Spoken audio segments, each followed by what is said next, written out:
На Абаза ТВ время новостей. В студии Рустам Зантария. Здравствуйте. Сегодня в выпуске. 27 марта герою Абхазии Мушне Хварцкой исполнилось бы 70 лет. В Музее боевой славы прошла презентация фильма «Человек-кремень. Мушне Хварцкие» из Верхней Шеры. Борьба с черными копателями будет усилена. Такое решение было принято в рамках профильного совещания у исполняющего обязанности премьер-министра Владимира Делба. Предмет исследования «Повышенная тревожность». Продолжается отчетная конференция профессорско-преподавательского состава Абхазского госуниверситета.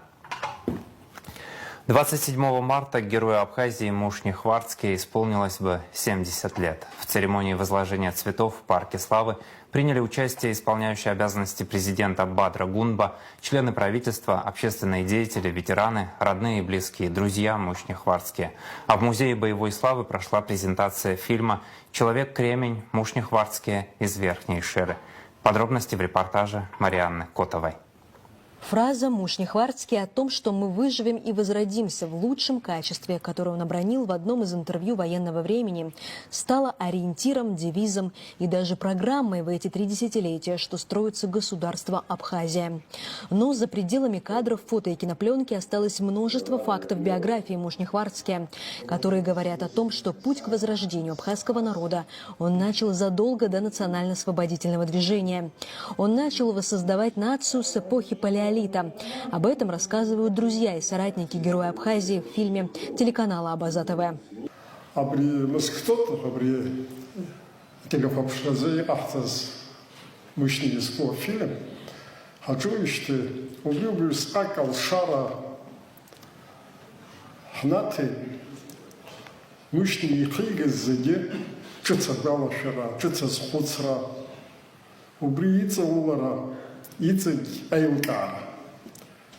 Ну, сейчас ходцака сраскита хап, абри ашхаше баджико хапа и накылой.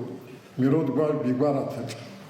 Владислав, Мушни, Агир Тапсу Ачканча, Паталко Бахя, Ахра Бжаня, Сергей Миронович Пужибряц Бахайхон. Абри атурхтызца вава, жит начат и чазарпшва, и хапи, вот я.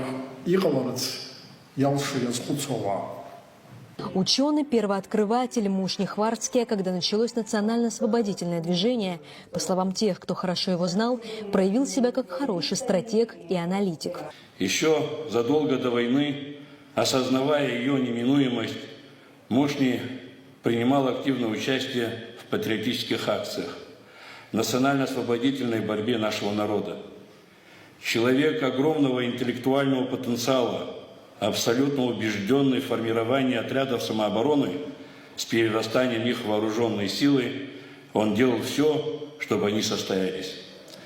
У нас нет альтернативы, ведь завтра будет война.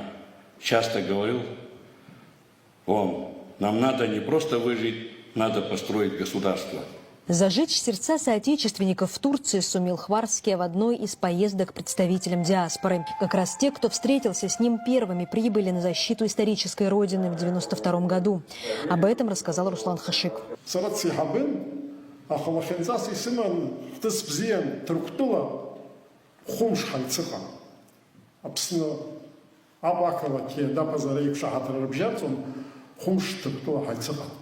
Сарурт хумш ялагдана чума яра сятфир пипш ам тасимадзам саратахрасачун яра дахца дахаузм деркун дидзу абри хатса заги харакакт худи jershona би табацо табао убри дахцоз дахико уже яха задираст ехни сварцошо октайчка ту обрадхо убис жевил апсо ачкунша Абснахас из нас яри злипшаваз, мадара ярады злипшавай, уямч адырвадыр, абарт дратшажон, абарт руктыхай или уктыхай бисшакала и бирха. Убысхан бирт айбишра, иқаларат сили злшоз айбишра, ачазыха заразыха не халшиха дратшажон.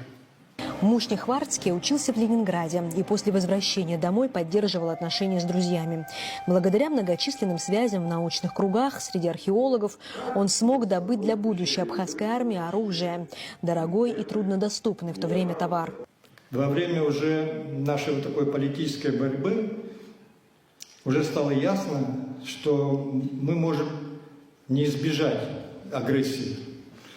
И стали уже думать о том, как к ней готовиться. И тогда решение было политсовета нашей организации Айтглара, не было поручено заниматься подготовкой к возможной агрессии.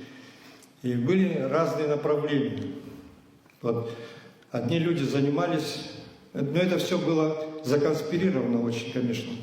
У нас от каждого района было по одному человеку представлено, которые, и мы собирались где-то в лесу. И были люди, которые занимались закупкой оружия и доставкой в Абхазию. Мушни вот в эту группу не входил, хотя мы с ним обсуждали очень часто разные варианты, как может развиваться ситуация, как быть.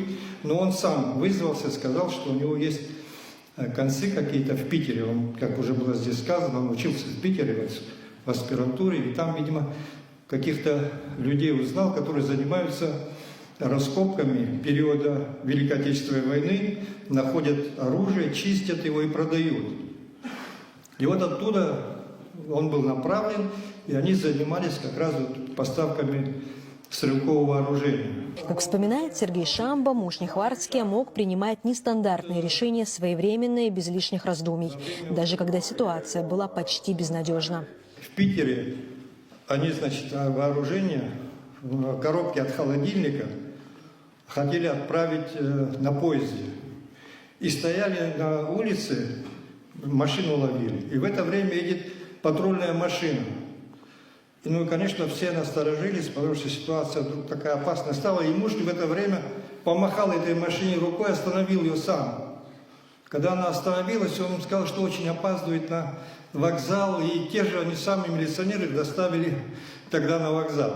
В фильме «Человек-кремень» Мушня Хварцкий из Верхней Шеры много подобных воспоминаний. О нем рассказывают близкие друзья и те, кто разделял его взгляды и мечты о большом будущем маленькой нации и ее возрождении в лучшем качестве. Марьяна Котова, Валерий Квиквискири, Абаза ТВ. Фильм «Абаза ТВ. Человек-кремень» Мушня Хварцкий из Верхней Шеры смотрите в эфире телеканала после выпуска новостей. Борьба с черными копателями будет усилена. Такое решение принято в рамках профильного совещания у исполняющего обязанности премьер-министра Владимира Делба, чтобы обеспечить более эффективную охрану историко-культурного наследия и археологических артефактов, уголовная и административная ответственность за незаконные раскопки и продажу исторических ценностей будет ужесточена в ближайшее время. Подробнее Надежда Боровикова. Открывая совещание, исполняющий обязанности премьер-министра Владимир Делба отметил, что участившиеся случаи нелегальных раскопок, незаконного вывоза и продажи ценных исторических артефактов за пределами Абхазии свидетельствуют о недостаточном государственном регулировании в этой сфере. Владимир Делба попросил участников совещания представить свое видение проблем и их решения, чтобы выработать совместную концепцию по созданию более эффективных инструментов контроля и наказания. Первым слово предоставили начальнику Госуправления охраны историко-культурного наследия Гарику Сангуле. Политическая жизнь Абхазии очень часто, каждые 3 года или 4 года последние десятилетия, большую тряску испытывает по той или иной причине, и в первую очередь в головную влияет на такие организации, как историко-культурное наследие и другие. Часто меняют его статус, включают, выключают, вводят, выводят, сокращают штаты до минимума, делают отделом, каким-то отделом непонятным какой-то организации. Штатное расписание уничтожено фактически, структура уничтожена была в 2014 году. Нету администрации госуправления. Наше помещение кому распродано, неизвестно. Карты негде разложить, негде посмотреть, негде делать и так далее. Мы не только не развились, наши объекты используют другие, это тоже наше государство, скажем, стало министерствами, с большим штатом, с большим финансовым содержанием, с большой и так далее, и туризм, и остальные. А управление только в убыль. Все пошло, все вниз, на дно. и никак не поднимется. В качестве одной из мер по повышению эффективности работы госуправления Гарик Сангуля предложил создать специализированные группы исследования памятников историко-культурного наследия в каждом районе. Его предложение поддержала исполняющая обязанности министра культуры Динара Смыр. Пускай этот представитель, который будет в каждом районе, неужели нельзя сделать так, чтобы в неделю-два раза хотя бы он инспекцию какую-то сделал? Возможно же такое сделать? Возможно. Еще должна вам сказать, совершенно вот месяц тому назад поступил анонимный звонок, и говорят, вот мы в Пуланрухах нашли золотые предметы. Вы нам даете 4 миллиона? Да. Либо мы продадим. Я говорю, как вы продадите?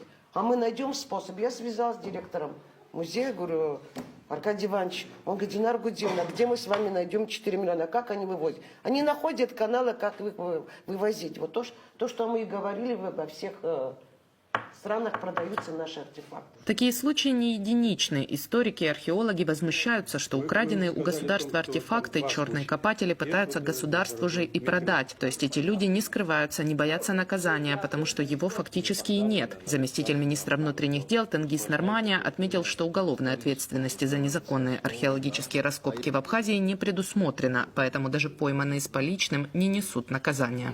В 2016-2017 годах в отдел дознания Министерства внутренних дел Республики Абхазия поступили 2 материала доследственных проверок, касающихся фактов незаконных археологических раскопок на объектах, включенных в государственный список историко-культурного наследия Республики Абхазия. Это в 2016 году в районе села Чмарда Гагарского района и в 2017 году на территории крепостного комплекса в селе Цабал Гулибского района. В обоих случаях оперативными службами были задержаны лица, изъяты артефакты и оборудование. Однако привлечь к уголовной ответственности мы их не смогли в связи с отсутствием данного законодательства. Они были в итоге отказано в возбуждении уголовного дела в связи с отсутствием состава преступления и освобождены. Декан исторического факультета Абхазского госуниверситета Алик Габеля отметил, что несмотря на то, что закон запрещает строительство какого-либо объекта без заключения археологов, эта норма не работает. Штраф за неисполнение мизерный, и наказания никто не несет. Застройщик обязан оплатить за охрану археологических раскопок. Но эта статья в законе. Необходимо принять специально подзаконный акт постановления Совета Министров. Это было в советское время. Мы бьемся об этом уже сколько? Во-первых, изменить. Это было принято 30 лет тому назад. Там мы обращались в Народное собрание, изменить, вот это, внести изменения. Там 500 рублей, что ли, штраф и так далее. Но никак не удается. Тут какой-то порочный круг. Целые фирмы, которые проводят застройку на наших территориях. За субботу-воскресенье по улице Пушкина был выкопан 2-метровый, за субботу-воскресенье котлован выкопан. За субботу-воскресенье тот же памятник историко-культурного наследия в Будоводах был разобран.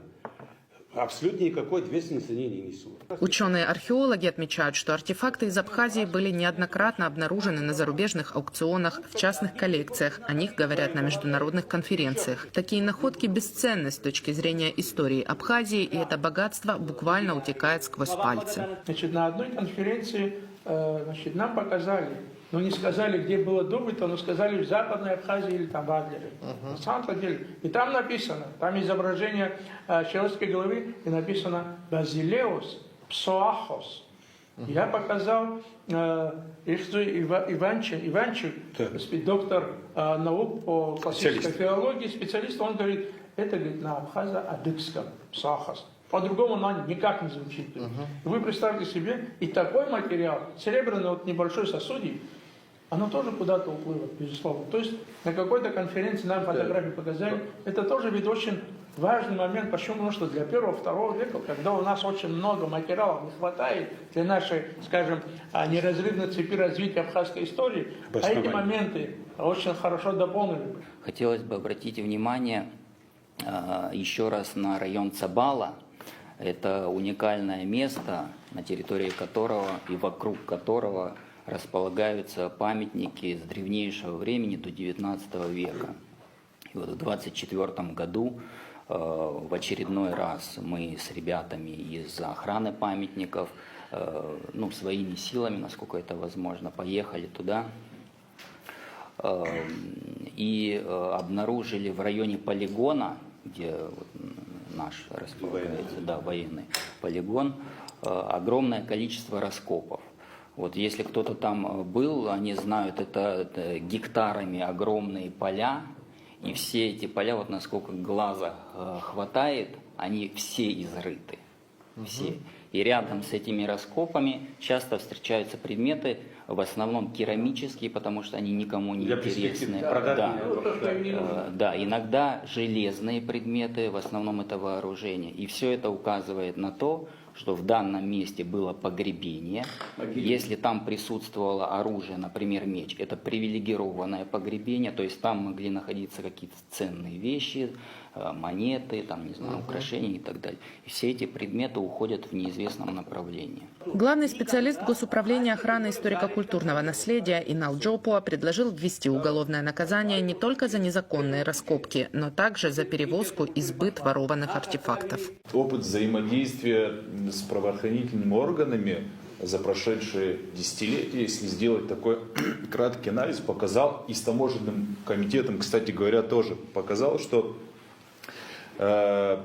если только говорить о незаконном поиске и изъятии, как это предполагает проект изменений в Уголовный кодекс наш, он достался мне экземпляр, то сложно будет на больших площадях археологических памятников Абхазии, это сотни или тысячи гектаров, поймать этих незаконных копателей, и привлечь к ответственности. А вот как говорил Давид Русланович, как их все же легче будет поймать.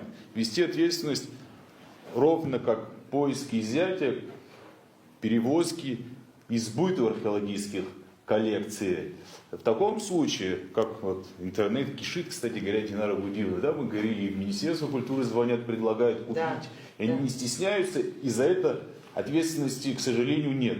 То их можно будет легко привлечь в таком случае к ответственности. Ужесточение наказания поддержал также представитель Генеральной прокуратуры Давид Чагава. Мы внимательно изучили соответствующий законопроект о внесении изменений в статью 20, в главу 25 Уголовного кодекса в виде новой статьи 241 прим, которая будет предусматривать уголовную ответственность за данный вид правонарушений. У нас нет претензий к этому законопроекту, нет никаких дополнений, так как и мотивировочная часть, и санкционное наказание, которое предусматривает, диспозиция самой статьи, которая разделяет наказание в виде 3 частей, все является с юридической точки зрения абсолютно правильным. И усиление наказания от 1 года до 6 лет в виде реального срока наказания является очень существенным. Я думаю, оно повлияет на сегодняшнюю ситуацию, которая в этой сфере происходит. Исполняющий обязанности премьер-министра Владимир Делба поручил руководителю аппарата Кабмина Давиду Сангулия в 10-дневный срок разработать поправки в Уголовный и Административный кодексы, а также изменения в Закон об охране историко-культурного наследия. Также Владимир Делба просил представителей профессионального сообщества принять участие в этой работе. Надежда Боровикова, Сасрыку Агуха, Абаза ТВ. Исполняющий обязанности премьер-министра Абхазии Владимир Делба принял генерального директора Госфильмофонда России Дениса Аксенова. На встрече присутствовала его министра культуры Динара Смыр. Владимир Делба отметил важность миссии Госфильмофонда и поблагодарил за тесные взаимоотношения с Министерством культуры Абхазии.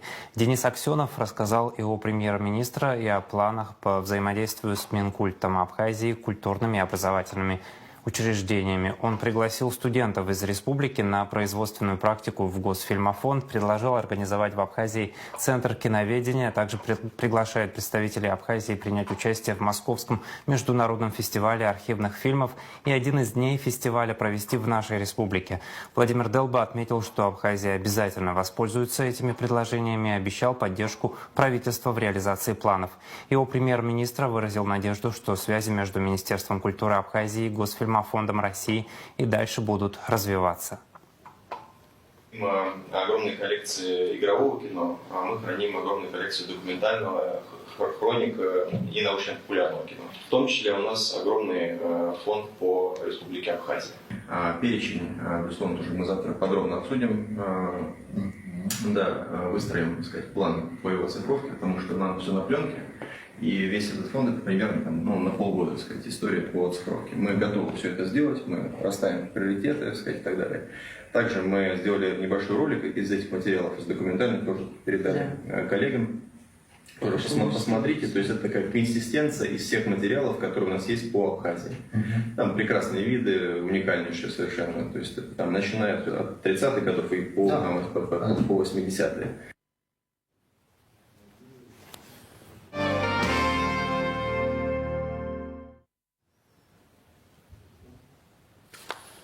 Верховный суд дал заключение о наличии в действиях депутата Атгура Харазия признаков преступлений. Суд дал заключение о наличии в действиях его преступлений, предусмотренных частью 1 статьи 217 УК Республики. Незаконные приобретения, передача, сбыт, хранение, перевозка или ношение огнестрельного оружия Уголовного кодекса. Заключение может быть обжаловано в кассационном порядке в кассационную коллегию по уголовным делам Верховного суда в течение 15 рабочих дней со дня его вынесения. Напомним, 20 декабря 2024 года Верховный суд уже давал заключение о наличии в действиях Атгура Харазия признаков преступлений, умышленного убийство общеопасным способом и покушение на убийство общеопасным способом. В Сухуми прошли литературные встречи с российской детской писательницей Еленой Вилина. И делегация Центра культурного сотрудничества имени Спиридона Тремифунского приехала в Абхазию в рамках проекта по популяризации чтения. Цель – познакомить школьников с современными российскими авторами и привлечь внимание к литературе. Проект организован при поддержке представительства Россотрудничества. Как проходили встречи и чем они запомнились детям, в репортаже Заура Кварчия. Они читают, слушают и задают вопросы. Сегодня в зале не просто урок литературы, а настоящая встреча с автором. Российская детская писательница Елена Вилена знакомит школьников с героями своих сказок. Да, сказал левый ботинок, я левый. И что? А вот то, сказал он, что я правый. А ты всего-навсего левый. Левый подумал, что ж он такое сделал не так. Ничего он не мог понять, но он съежился, почувствовал себя неловко. На следующий день они пошли вместе гулять, и правый говорит: ты опять не туда смотришь, ты не доходишь. Левый ботинок все время расстраивался. Серия «Добрые сказки о простых вещах» – это история повседневной магии, которая окружает нас в жизни. Дети слушают автора с интересом, а затем сами превращаются в художников. Им раздают раскраски с героями книги, и каждый создает свою уникальную версию сказочного мира. Мероприятие было очень красочное и веселое. Что ты узнал для себя? Что виды спорта существовали еще очень давно до наших дней. То, что не надо вредничать, то, что нельзя слушать плохое, то, что надо всегда любить друг друга. Узнала, что в сказке про фонарей узнала, что не надо слушать то, что чужие говорят. Встреча завершилась автограф-сессией. Каждый ребенок получил на память персональный конверт с росписью писательницы. А в школьной библиотеке передали книги, чтобы эти истории могли прочитать все. Мы проявляем такое особое внимание к чтению у подрастающего поколения. И, конечно, мы видим, какие горящие глаза у детей, когда они знакомятся с настоящим писателем. Это радует. И сегодня здесь вот уже вторая школа у нас. И насколько, да вы и сами видите, эмоции и та атмосфера именно продвижения к интересу чтения, мы видим, что сейчас это важно и необходимо. Миссия делегации не ограничилась литературными мероприятиями. Представители Центра культурного сотрудничества изучили историю Абхазии и посетили Национальный музей боевой славы. Мы здесь, находясь, познакомились с большой историей. Наперед забежать, если все получится, мы будем показывать в России выставку, посвященную архитектуре в храмах Абхазии. Это древнейшие объекты, которые познакомят большую аудиторию с достаточно такой интересной историей. Вот у нас такой культурный обмен происходит. Такие проекты не только развивают детское чтение, но и укрепляют культурные связи. И, возможно, после этой встречи кто-то из этих ребят сам захочет стать писателем. Заур Кварчай, Нала Гухава, Алан Квиквискири, Абаза ТВ. Положение дел в кризисном центре для детей, оказавшихся в сложной жизненной ситуации, обсудили на заседании парламентского комитета по социальной политике, труду, здравоохранению, демографии и делам ветеранов и инвалидов войны. В заседании, которое вела председатель комитета Рашида Айба, участвовали министр социального обеспечения и демографической политики Руслан Аджба, уполномоченный по правам ребенка Мактина Джинджолия, начальник отдела обеспечения деятельности участковых уполномоченных милиции МВД, подполковник милиции Алина Худякова, представители кризисного центра Кама Аргун, Элана Кортуа и Кама Гопия. По итогам обсуждения члены комитета приняли решение обратиться к исполняющему обязанности президента с просьбой оказать финансовую поддержку и необходимую помощь для реализации проекта кризисного центра, крайне важного для страны. Центр предоставляет детям необходимый уход, с ними работают квалифицированные специалисты. Продолжается отчетная конференция профессорско-преподавательского состава Абхазского госуниверситета. На междисциплинарной секции факультета биологии и биомедицины были представлены 9 докладов, среди которых и исследование уровня тревожности среди студентов национального вуза. Подробности в репортаже Рады Чичава. Необъяснимое чувство страха, колебания настроений, эмоциональное напряжение и острые приступы паники. Все это симптомы тревожных расстройств, разновидность которых обширна. Однако есть у всех типов повышенной тревожности нечто общее. Встречаются они все чаще. Ведь согласно статистике, с повышенной тревожностью сталкивается примерно 30% взрослых по всему земному шару. А социологи с завидной регулярностью сообщают о росте тревожности среди жителей самых разных стран. От России до Австралии. В Абхазском государственном университете на факультете биологии и биомедицины также провели исследование уровня тревожности среди студентов, презентация которого состоялась в рамках отчетной конференции. О результатах нам рассказала кандидат биологических наук, доцент кафедры физиологии человека и животных Нателла Квиквискири. На сегодняшний день тревожность, к сожалению, присутствует у всех, но она должна присутствовать в каких-то определенных нормах, да, каких-то рамках. Если она превышает какой-то предел, то это уже приводит к какой-то дестабилизации самой личности.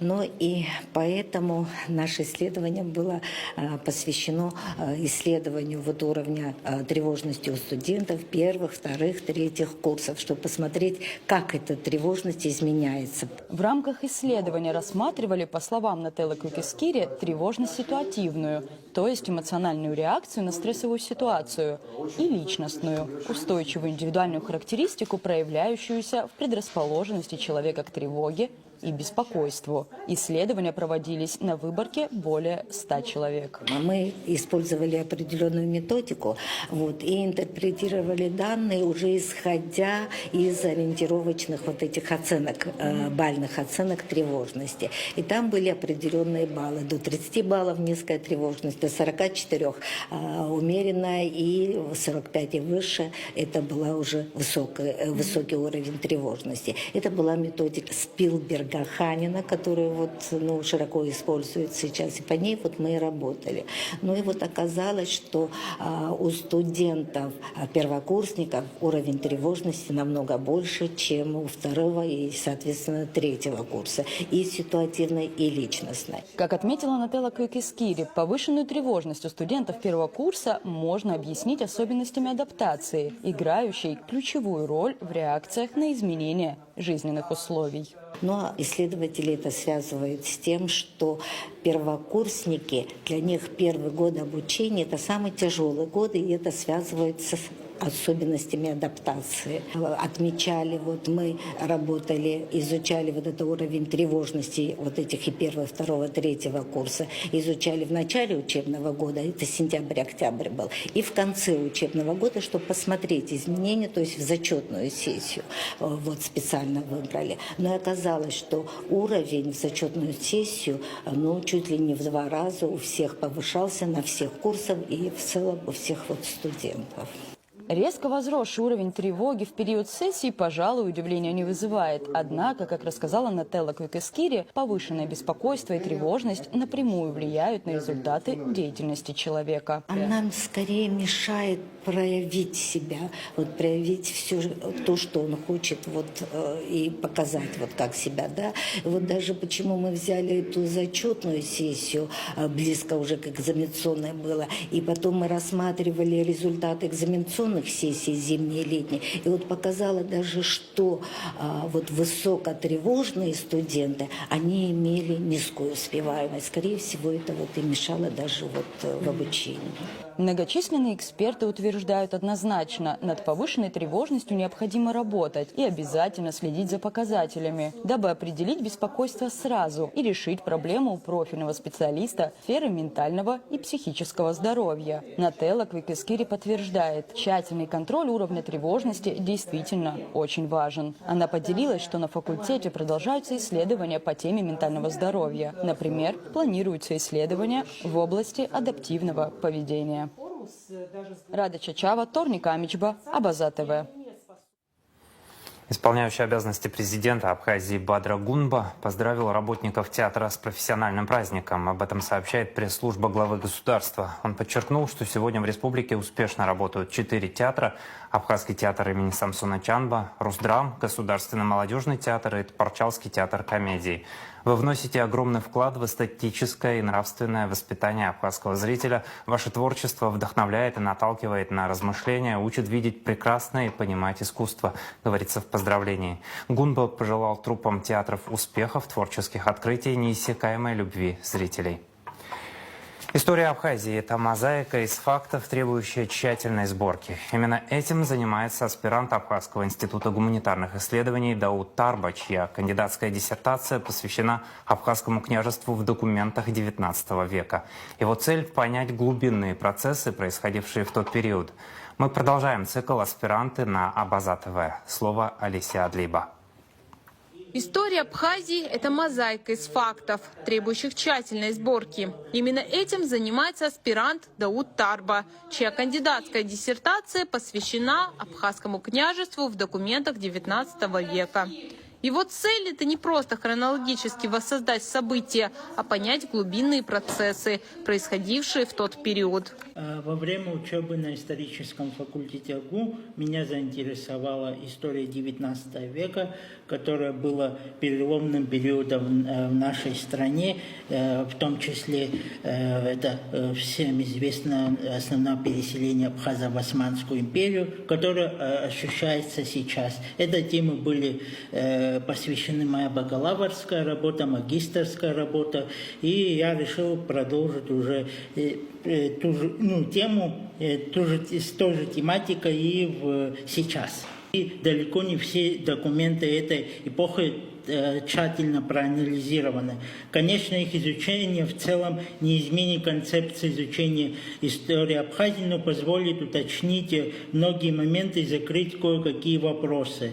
Чтобы получить объективную картину, Дауд погрузился в кропотливую работу с архивными документами.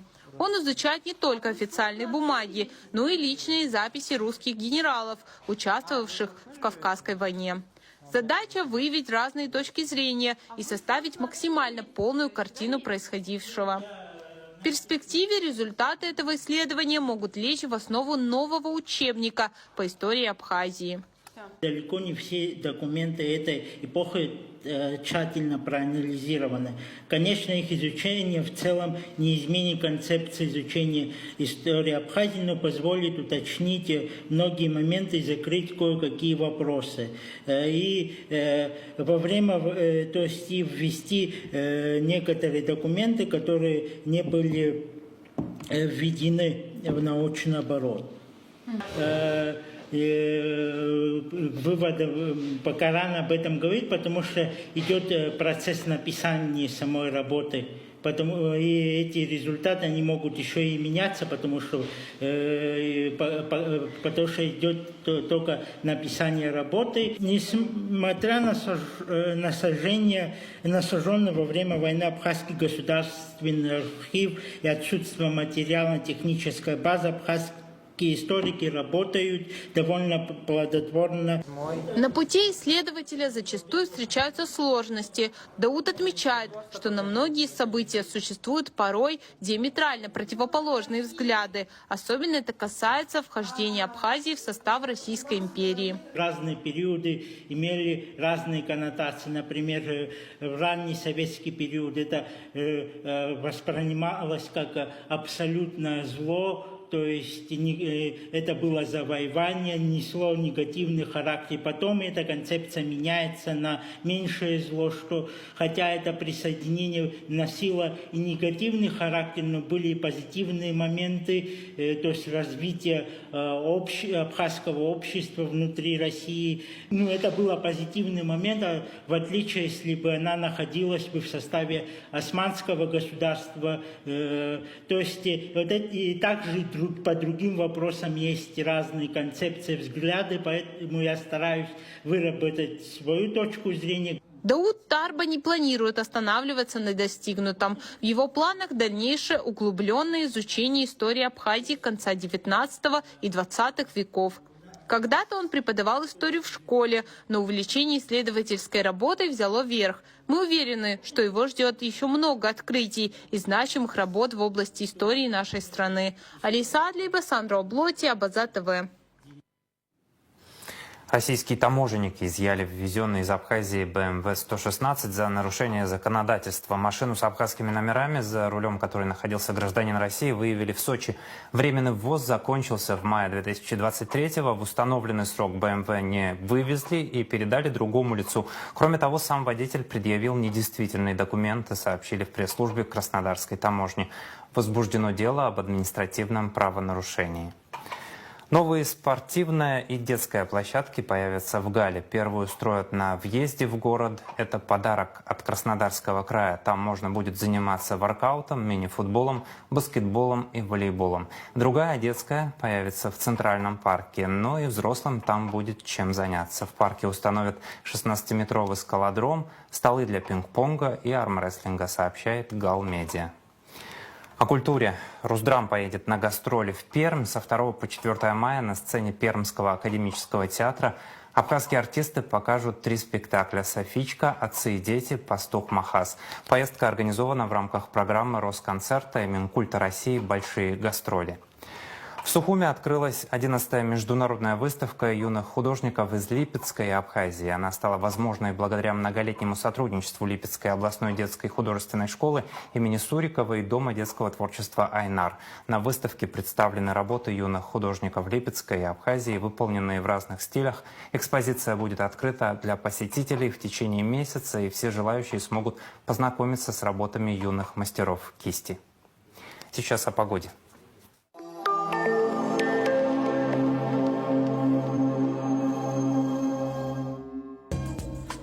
В пятницу 28 марта в Абхазии ожидается переменная облачность, по-летнему теплая погода без осадков, местами возможен туман. Атмосферное давление пониженное, ветер слабый и умеренный. Температура воздуха ночью от 9 до 14, днем от 20 до 25 градусов. Температура морской воды 11 градусов, волнение морской воды слабое и умеренное. Относительная влажность воздуха от 60 до 90%.